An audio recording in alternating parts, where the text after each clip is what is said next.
bagaimana bentuk tubuh setelah dibangkitkan? Bagaimana nanti tubuh kita setelah dia mati, terpisah dari jiwa, lalu kemudian bangkit lagi?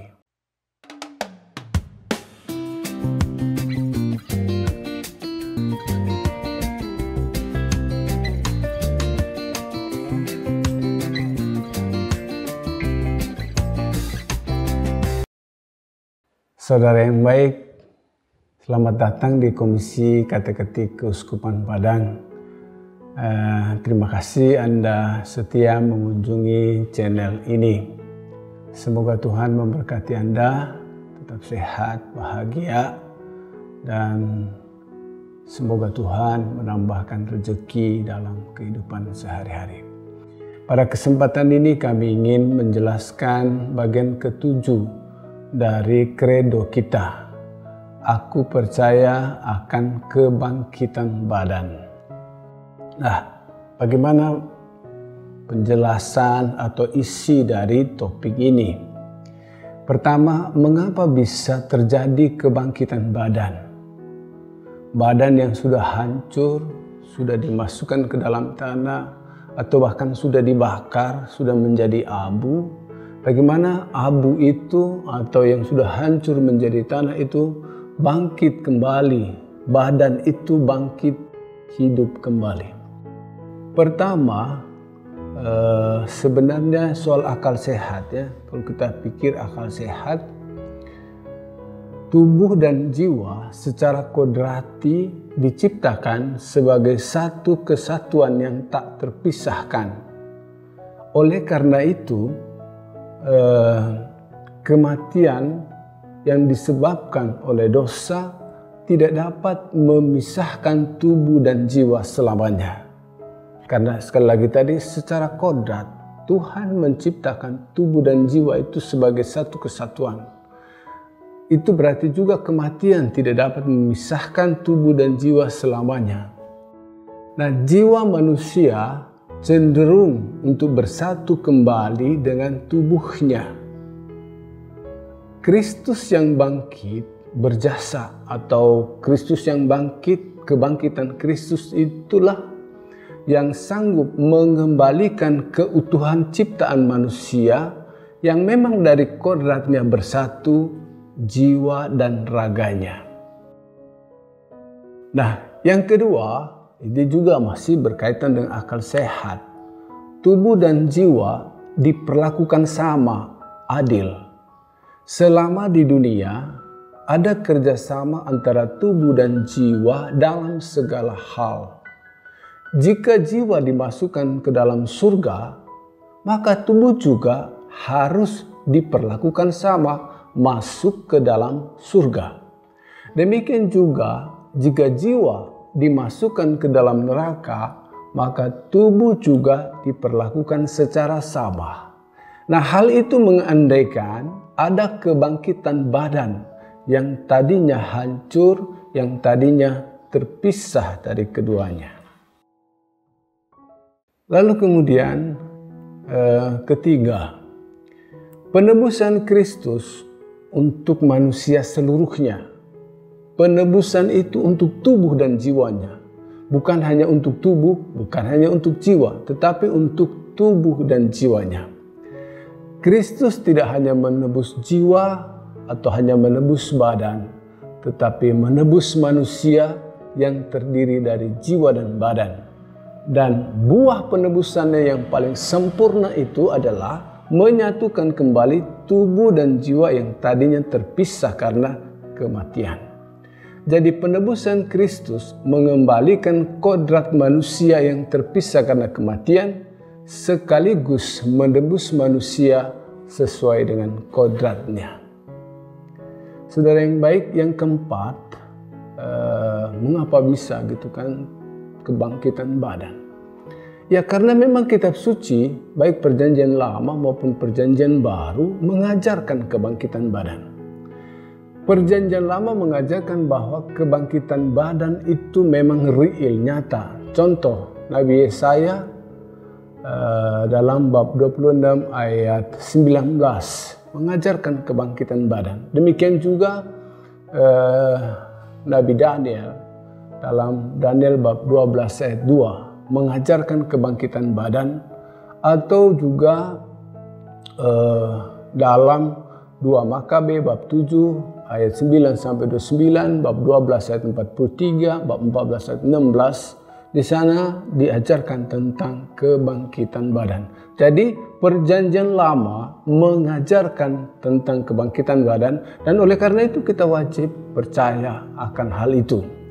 Demikian juga kitab suci perjanjian baru mengajarkan kebangkitan badan. Yesus sendiri mengajarkan kebangkitan orang mati. Bisa dilihat dalam sejumlah teks, misalnya Matius bab 5 ayat 29, bab 10 ayat 28, dan juga lihat dalam sejumlah tulisan dalam Injil Yohanes, misalnya bab 5 ayat 29, bab 6 ayat 39, bab 11 ayat 26. Demikian juga para rasul mengajarkan kebangkitan badan. Bisa dilihat dalam Kisah Para Rasul bab 5 ayat 1, bab 17 ayat 18, dan masih banyak lagi teks lainnya. Lalu kemudian bagian kedua dari uraian ini, bagaimana bentuk tubuh setelah dibangkitkan? Bagaimana nanti tubuh kita setelah dia mati, terpisah dari jiwa, lalu kemudian bangkit lagi. Nah, tubuh manusia yang bangkit tetap sama seperti tubuh ini. Namun, tubuh orang benar akan menyerupai tubuh Kristus, mengalami perubahan, mengalami transformasi, mengalami sesuatu, katakanlah tubuh yang sudah dimuliakan. Tubuh ini dapat merasakan kebahagiaan dan kemuliaan kekal. Dia tidak lagi merasakan penderitaan. Sedangkan tubuh orang jahat yang bangkit tidak mengalami perubahan. Tubuh itu dapat merasakan penderitaan, dan dia dimasukkan ke dalam neraka. Baik. Nah, itulah bentuk tubuh setelah kebangkitan. Sederhananya, orang benar akan menyerupai Kristus, sedangkan orang tidak benar tidak.